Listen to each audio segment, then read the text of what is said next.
ظاہر ہے اس کا آغاز جو 3 سال ہیں، جیسا کہ یہ عنوان آپ کے سامنے آ رہا ہوگا، کہ جو 1 سے 3 سال ہیں مکۃ المکرمہ کی ابتدائی زندگی اعلان نبوت کے بعد کی، یہ 3 سال خاموش دعوت و تبلیغ۔ اس دوران رسول اللہ صلی اللہ علیہ وسلم نے جو دعوت دی ہے وہ خاموشی کے ساتھ، خفیہ اور مصلحت کے تحت خاموشی کے ساتھ دعوت دی گئی۔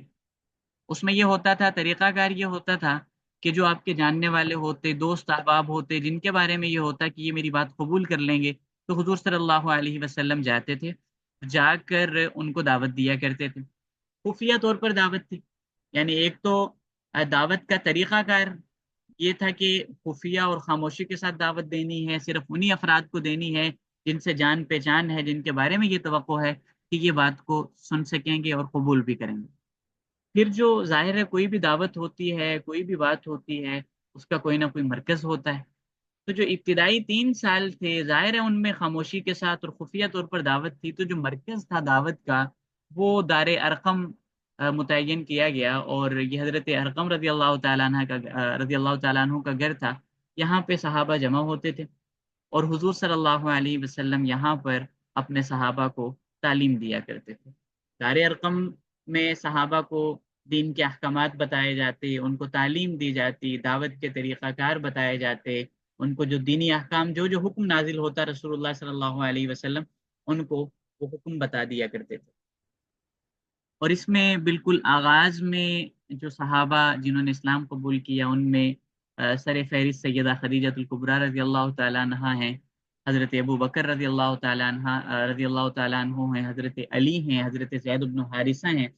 اور اسی طرح حضرت عبد الرحمن بن عوف ہیں، حضرت عثمان ہیں، حضرت طلحہ ہیں۔ یہ صحابہ ہیں، اور بھی کچھ صحابہ جن کا شمار سابقون الاولون میں ہوتا ہے، یعنی جو بالکل آغاز میں جنہوں نے حضور کی دعوت پر سر تسلیم خم کیا اور ایمان قبول کر لیا۔ اب ظاہر ہے یہ جو صحابہ تھے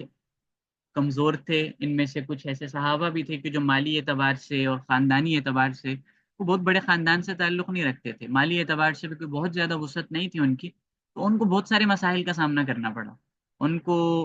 جو ہے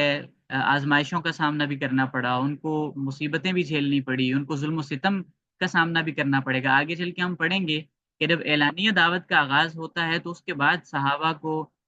جن مصائب کا سامنا کرنا پڑا، جن اذیتوں سے گزرنا پڑا، اس کو سوچ کر بھی انسان کے رونگٹے کھڑے ہو جاتے ہیں۔ تو یہ جو ابتدا میں اسلام قبول کرنے والے تھے ان میں سے اکثریت ان حضرات کی تھی کہ جو کمزور تھے، جیسے حضرت عمار بن یاسر ہیں، ان کا خاندان ہے، حضرت خباب بن ارت ہیں، حضرت بلال ہیں، اسی طرح حضرت ان کے علاوہ اور بھی کئی صحابہ ہیں جو اس فہرست میں شامل ہوتے ہیں کمزور صحابہ کی۔ آغاز میں پھر سب سے پہلے جنہوں نے رسول اللہ کی دعوت پر لبیک کہا وہ سیدہ خدیجہ الکبریٰ رضی اللہ تعالیٰ عنہ۔ اس سے آپ اندازہ کریں کہ اسلام کی بنیاد ایک خاتون ہے، ایک خاتون سے اسلام کی بنیاد ہے، اور وہ خاتون اسلام کے لیے ایک مضبوط ڈھال بھی بن رہی ہیں، بنیاد میں بھی حصہ شامل ہے، پھر نبی آخر الزماں کو سہارا اور تسلی بھی دے رہی ہیں، اور پھر صرف اسلام کی بنیاد نہیں بلکہ انسان کی جو تکمیل ہے وہ بھی خاتون سے ہوتی ہے۔ ظاہر ہے حضرت آدم علیہ الصلوۃ والسلام اور پھر ان کی جو تکمیل ہوئی وہ سیدہ اماں حوا سے ہوئی۔ تو انسانیت کی تکمیل اور پھر اسلام کی جو بنیاد ہے وہ بھی خاتون سے ہے۔ تو اس سے ہمیں کل بھی اس پہ بات کی تھی کچھ، کہ خواتین کا اسلام کے حوالے سے ظاہر ہے بہت بنیادی کردار ہے، اور ان کی خدمات وہ کہیں ڈکی چھپی نہیں۔ تو اب آغاز میں یہ جو 3 سال ہیں اس میں جو طریقہ کار رہا وہ خاموش دعوت کا رہا، اور خاموشی کے ساتھ کسی کو پتہ بھی نہیں چلا، جو کفار تھے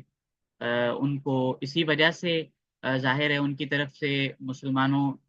کے ساتھ کوئی روک ٹوک یا ایسا کوئی معاملہ پیش نہیں آیا، کیونکہ ان کے علم میں ہی یہ بات نہیں آئی۔